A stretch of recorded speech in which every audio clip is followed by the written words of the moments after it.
Minute Papillon. Bienvenue dans Minute Papillon, le flash de midi 20 du lundi 11 février. Derrière le micro, Anne-Laetitia Béraud. On va parler de la route. Des Français qui sont liés à la voiture, 40% n'ont pas d'alternative à leur véhicule individuel dans leurs déplacements au quotidien. Sondage BVA Orange RTL publié ce matin, seuls 8% des Français n'utilisent aucune voiture au quotidien. 3 millions d'euros, envolé.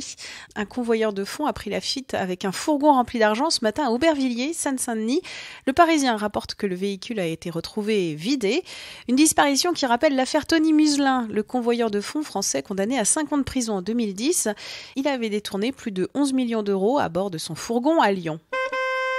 Plus de 1000 voitures auto-écoles aux 4 portes de Paris. Selon Patrick Besson, président du syndicat majoritaire SNPA Éducation routière, les auto-écoles manifestent aujourd'hui.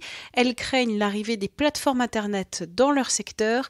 À 20 minutes, Patrick Besson a dit rejeter une déréglementation à marche forcée. Pour lui, le permis de conduire ne doit pas être considéré comme un bien de consommation. Les parlementaires visés depuis le début du mouvement des Gilets jaunes, s'inquiète le secrétaire d'État à l'Intérieur Laurent Nunez sur France Info.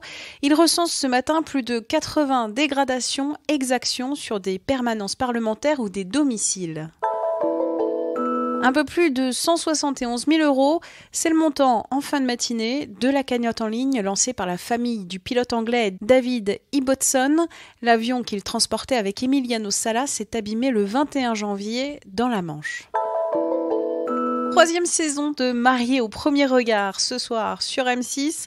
Et comme le rappelle notre journaliste, aucun des couples créés lors des 2 premières saisons n'a survécu. Mais d'autres se sont créés entre les participants. Selon Claire Barrois, cette saison, on verra moins les experts, ce qui est pas plus mal. Minute Papillon, rendez-vous ce soir, 18h20 pour de nouvelles infos.